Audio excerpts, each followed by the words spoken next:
Muhammadu Buhari directs security agencies to ensure free polls. Supreme Court fixes March 3rd for judgments on redesigned Naira Notes Plus. To dead, more than 50 missing in China, mine collapse. Hello and welcome to News Live on Viewer Television. My name is Joy Malik. Well, many thanks for joining us.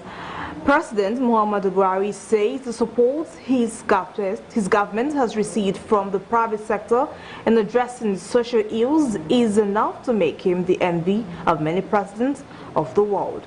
Now, the president spoke in Abuja at the commissioning and handover of security equipment valued at over 12 billion naira to the military and Nigerian police force. The items were donated by the Coalition of Private Sector Against COVID-19, a group of eminent Nigerian industrialists, including Alinko Dangote and Habits, who had also poured 40 billion naira to combat COVID-19 in the country. Well, President Buhari, on behalf of the Nigerian populace, thanks all members of CAR COVID, the leadership team and technical committee for the support and patriotism. The president noted that such a patriotic gesture was proof that nationalistic determination is still alive in Nigeria in the face of enormous challenges pervading the world and the country. Well, President Muhammadu Buhari has directed all security agencies to ensure a safe electoral exercise for Nigerians and officials of the Independent National Electoral Commission alike. Now, the Inspector General of Police Usman Baba stated this while briefing journalists after the National Security Council's maiden meeting for 2023 chaired by President on Wednesday at the Asu Villa in Abuja. The Attorney General of the Federation, Abubakar Malami, also said the council was satisfied with the level of security nationwide, therefore elections would hold in a safe atmosphere. According to Malami, enough preparations have been made ahead of Saturday's polls. Still on the 2023 elections, the Independent National Electoral Commission (INEC) has begun the movement of sensitive materials from the branches of the Central Bank of Nigeria to the local government area offices across the country ahead of the presidential and National Assembly election on Saturday.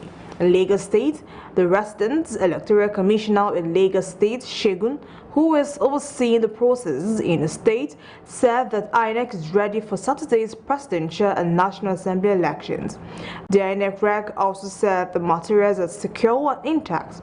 The collection of the sensitive materials and distribution to electoral officers for onward takeover to various INEC local government offices took place at the Central Bank of Nigeria, Marina, and amid heavy security. Security operatives, election observers, and other critical stakeholders witnessed the exercise, which is a major exercise leading up to the elections. Well, the presidential candidates of 18 political parties are expected to sign a pact towards a peaceful election this Saturday. Several of them converged in Abuja for the landmark event. Unlike elections prior to 2015, when the National Peace Committee came into existence, presidential candidates for the 2023 polls are made to sign the peace accord twice. The first one was signed in September last year, prior to the commencement of campaigns. That accord was signed to oblige the candidates to a peaceful campaign. The signing is the second at last to be signed by the candidates, and it's to enlist their commitment to peaceful conduct of the 2023 presidential election. Members of the Peace Committee present include General Abdulsalami Abubakar, Matthew Kuka, and Dr. John Moma, among others. Well, the Anambra State Police Command said it had ordered an investigation into unraveling the circumstances surrounding the alleged discovery of a bag full of permanent voters' cards belonging to the Independent National Electoral Commission. A hunter named withheld found a bag containing the PVCs in the forest in Akamili community in Neri, Anambra State, on Tuesday, and later took it to the premises of a popular radio station, Authority FM. The manager of the radio station's Charles Ede, who spoke to journalists, said he was off duty when the cards were brought, but his employees had confirmed the developments to him.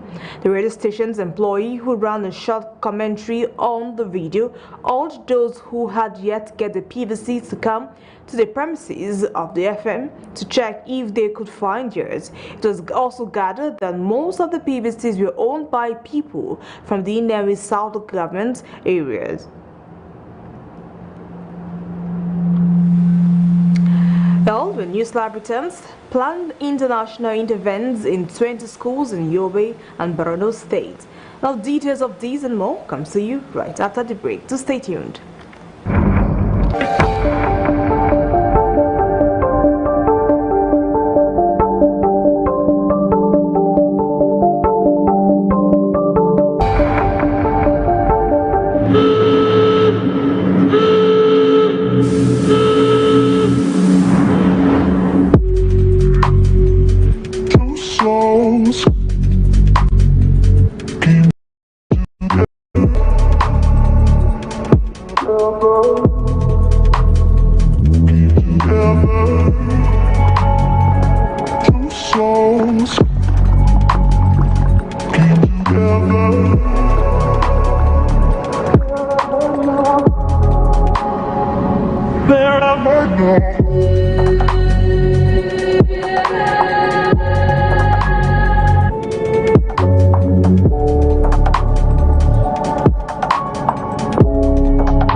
Fragrance, the new luxury fragrance for men and women.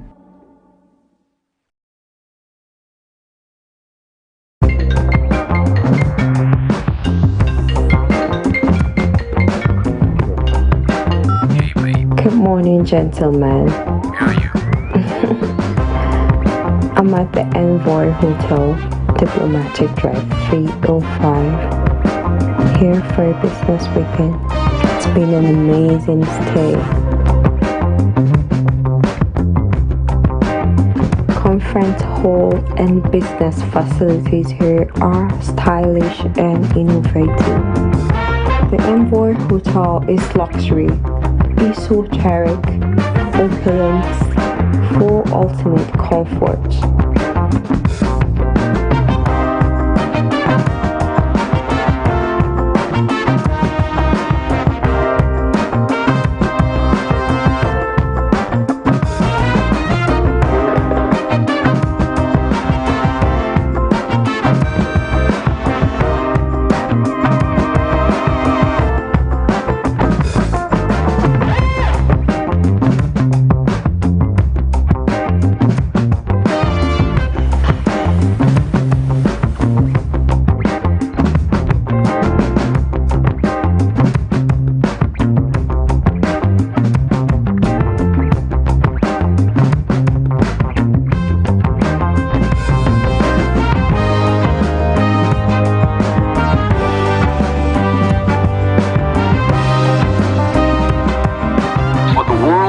Discerning travelers, we are more than just a place to stay.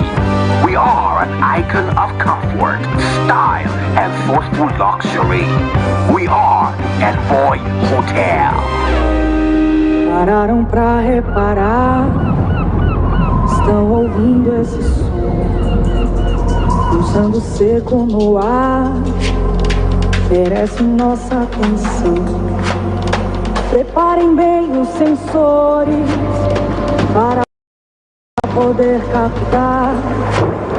Parem usinas, motores.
Welcome back. If you're just joining us, this is News Live on Viewer Television.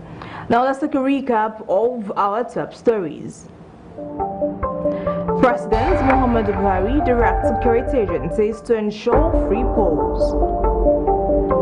Supreme Court fixes March judgments on redesigned Naira notes plus. So that more than 15 meeting in China mine collapse. Well, the movement for the actualization of the sovereign state of Biafra has declared there would be no seated home boycotts in the southeast region on election day, advising Indigbo to ignore any such calls. While charging southeast residents to participate in the forthcoming elections, Masop warned against a repeat of the Imo State's debacle, where, according to it, a governor was imposed against the will of the people. The pro-Biafran agitation group advised its members to go out on election day and vote for the candidate, insisting that while they continue to pursue for the restoration of the independent state of Biafra, the southeast region would not be in vacuum.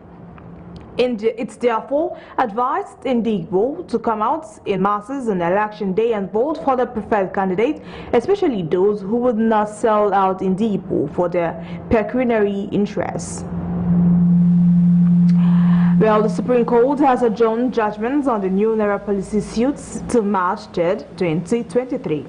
With the Apex Court decision, Nigerians, especially consumers and business groups, as well as professional and trade unions looking up to the Apex Court for a favorable judgment, will have to wait. Now, the Supreme Court had on February 8 restrained the federal government from implementing the February 10th deadline for swapping the old Naira notes with new ones, but the Central Bank of Nigeria refused to shift the deadline. The injunction was sequel to a suit filed by Zamfara, Kogi and Kaduna state governments against the Attorney General of the Federation on February 3rd. Other states include Lagos, Ondo, Ekiti, Kano, Sokoto, Ogun and Cross River have also joined the suit as co-plaintiffs. Well, Plan International has donated furniture and water boreholes, among others, to 20 secondary schools in Yobe and Borno states, marking the symbolic handover of the completed projects, which include drilled boreholes, latrines and classroom furnitures at the Shehu Garba schools in Maiduguri. Plan International said the intervention is to address the disturbing challenges of educational infrastructure and the two states in a bid to make learning convenient for students. They stated that the motive is to support the Northeast region as it recovers from the post-insurgency era and ensure that education remains top priority for children across Nigeria. Identify some of the unique needs that the different schools have in order to create a demand for education while strengthening the supply for education in these schools. So in all the efforts of the project, and Plan International is to improve the quality of teaching and learning in school while creating access to education. Sustainability has been a key component of what we've been doing right from the start of the project. And so at this point, we are going to be strengthening that component of sustainability so that all that has been done will be maintained in these schools. So when we are to talk about on Plan International distributed furniture to the classes of our students. So therefore, I can say that they have done their best, and more is expected from them, if possible. And this intervention is required by the various local governments that have not benefited. So where possible, I can appeal to the Plan International to do more to the rest of the schools too in the affected areas in Borno State. The National Agency for the Prohibition of Trafficking in Persons, NAPTIP, and the Canadian governments are collaborating on a counter-trafficking project in continuous efforts to reduce human trafficking and irregular migration in the country. The Director General of the National Agency for the Prohibition of Trafficking in Persons, Professor Fatima Waziri, disclosed this at a joint press conference in Abuja. Professor Waziri explained that trafficking has been identified as the second largest transnational organized crime in the world, and as such, the need for countries to take proactive steps in combating the crime cannot be overemphasized. Meanwhile, Canada's High Commissioner to Nigeria, Jamin Christophe, explained that the impact of human trafficking in Nigeria could not be ignored due to the parties involved in aiding the crime. He, however, gave an assurance that the Canadian government would continue to work closely with NAPTIP, domestic law enforcement agencies, international parties, and source and transit countries to combat trafficking organizations. The Joint Admissions and Matriculation Board have announced suspension of its ongoing 2023 direct entry registration. The board, in a statement by its head, Public Affairs and Protocol, Fabian Benjamin, explained that the registration, which commenced on Monday, February 20th, was suspended with effect from Tuesday, February 21st, 2023. Now, the suspension, according to the statement issued by JAMB, is to enable the deployment of certain measures which are designed to better serve prospective candidates. JAM had commenced the DE registration on Monday, February 20th, 2023, and had slated it to end on Thursday, April 20th, 2023. Well, you're still watching News Live on Viewer Television. Business, international, and entertainment news comes to you right after the break. So stay tuned.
In this 21st century, where all the information we need is now in the palm of our hands. News from around the world, entertainment, celebrity gossip, sports, and much more.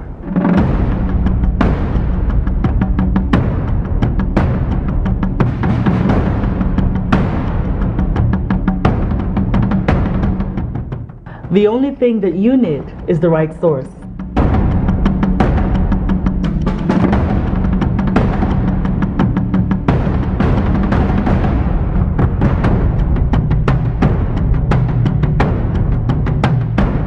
Viewer TV is now on the go. Simply check us out on our social media pages on Facebook, Instagram, YouTube, and Twitter for all the information you need.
Welcome back. And in business news, the Nigerian National Petroleum Company Limited has revealed that Nigeria's oil production had increased to 1.6 million barrels per day, a few million short of the 1.8 million barrels per day quota allocated to Nigeria by the Organization of Petroleum Exporting Countries.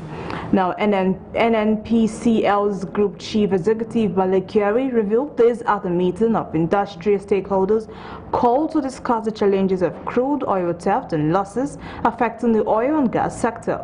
He also stated that the rectangular security approach comprising NNPCL and partners, regulators, government, security agencies and host communities, boosted by the adoption of technology, ensured the recovery of production from what it was in July 2022 to the current 1.6 million barrels per day.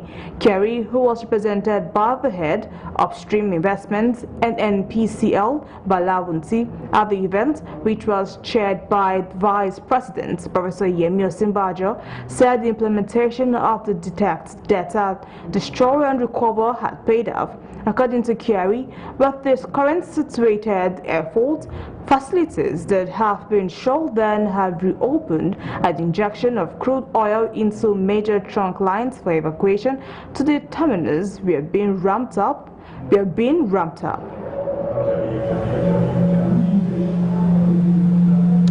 Now, the federal government is reviving shots in crude oil wells in a bid to produce about 2.1 million barrels of oil daily, with an estimated worth of 2.4 trillion naira monthly from various drilling facilities in the Niger Delta.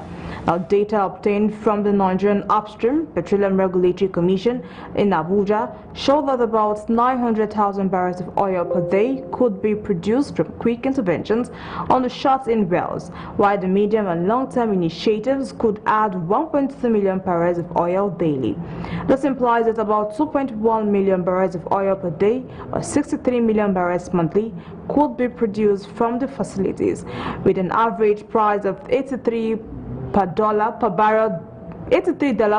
for Brent, the global benchmark for crude. The government would earn about 5.23 billion naira monthly, monthly, that is 2.41 trillion naira at the official exchange rate of $460.97 through oil production from the shut-in wells currently being revived.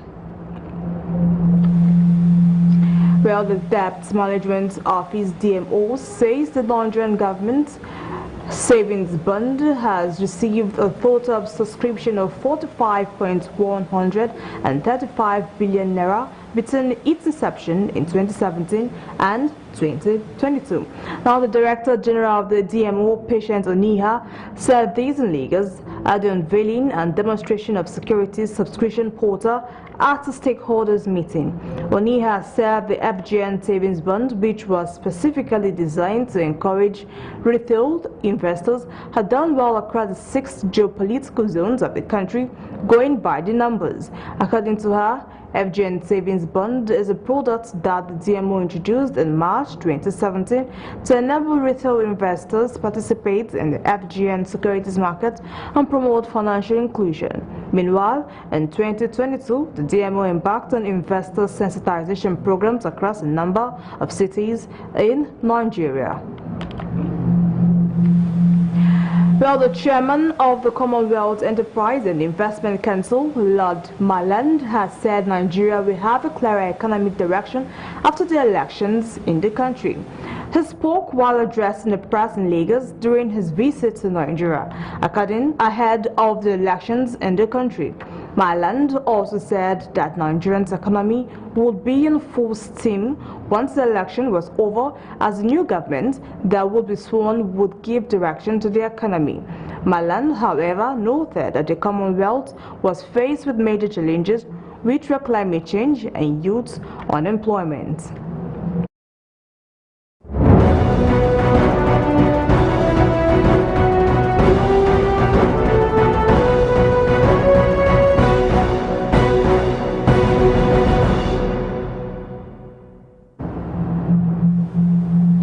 And the news around the world, Somalian government forces are beginning to respond to an attack on a house in the northern Mogadishu district of Abdizis, which killed 10 civilians. The attack has been claimed by Al-Shabaab, a jihadist group linked to Al-Qaeda. A raid took place around 12:00 GMT in the northern district of Abdiaziz. The government said, adding that 3 civilians had been wounded. In recent months, the Somali army and local clan militias have retaken chunks of territory from the militants in an operation backed by U.S. airstrikes and an African Union force known as ATMIS. But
sorry for the break in transmission. Well, on food insecurity, more than 5.4 million people in Kenya will likely experience acute food insecurity beginning in March, and almost 1 million children are likely to suffer malnutrition this year as East Africa faces the worst drought in decades, an international initiative reported. The analysis by the Integrated Food Security Phase Classification predicted an increase in the 4.4 million Kenyans currently facing high levels of food insecurity in a country with a population of about 47.5 million. The current figure represents a 43% increase compared to the same period last year. Kenyan President William Ruto last week led a national prayer day for rain and promised to institute policies that would ensure the country's people have enough to eat. Rain is forecast for March, but the Kenyan Meteorological Department said there would be a delayed start of the rainy season in northern Kenya, which is mostly arid and semi-arid.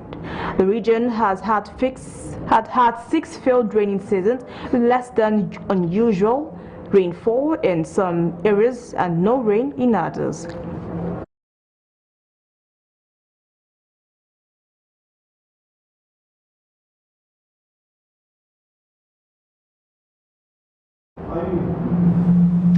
Well, at least 2 people have been killed and more than 50 trapped after a coal mine collapsed in Axel League in northern China's Inner Mongolian Autonomous Region.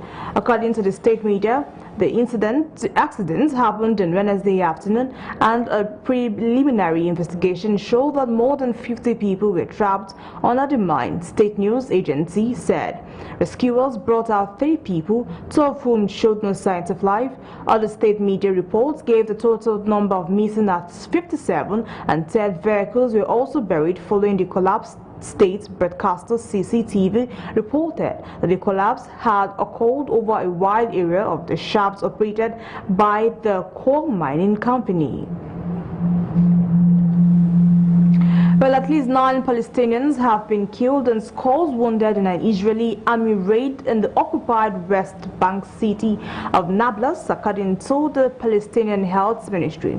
Well, the ministry said on Wednesday that at least 102 people were injured, many of them hit by live ammunition, and listed the condition of 6 as serious. Widespread confrontations broke out soon after the army raided Nablus with dozens of armored vehicles and special forces. The army blocked off all the entrances to the city before surrounding a home with 2 wanted Palestinian fighters, Hossam Islam and Muhammad, who were both killed. The Israeli army said security forces are now operating in the city of Nablus, but did not provide further details. The number of Palestinians killed by Israeli forces since the start of 2023 has now risen to 60 people, including 13 children in the occupied territories.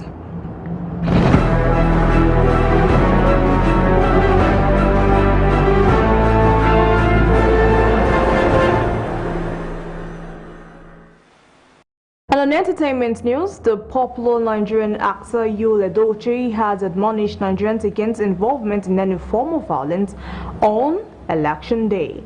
With the presidential poll barely a few days away, the royal interpreter urged people to resist being used as tools by any of the candidates to cause electoral mayhem, as they could lose their lives in the process. He suggested a fitting response to the voting masses for any candidate who would approach them with such offer. You said any candidate who wants to engage you to cause mayhem on Election Day should tell his or her children to lead a squad. Well, before the 9th edition of the award, Multi-Choice Nigerian African Magic, the event's organizers have issued a call for entries. This comes after the 8th edition's 8-day extravagance, which took place at the Echo Hotel and Suites in Lagos, Nigeria, in 2022. The organizers have called on all African filmmakers to submit their movies and films publicly exhibited or broadcast between December 1st, 2021 and January 31st, 2023 for the awards for the 2023 edition of the award ceremony. In the call, organizers stressed that the entry portal opened on February 20th, 2023 and closes on March 10th, 2023, saying all films in cinemas or otherwise made for television, movies or television series are eligible so long as they fall within the specified timeline. And that's all on News Live, but before we go, let's take a recap of the headlines. President Muhammadu Buhari directs security agencies to ensure free polls. Supreme Court fixes March 3rd for judgments on redesigned Naira Notes Plus. To that, more than 50 missing in China mine collapse. Well, many thanks for watching. I am Joy Malik. Please stay tuned and enjoy the rest of our programs. Good night.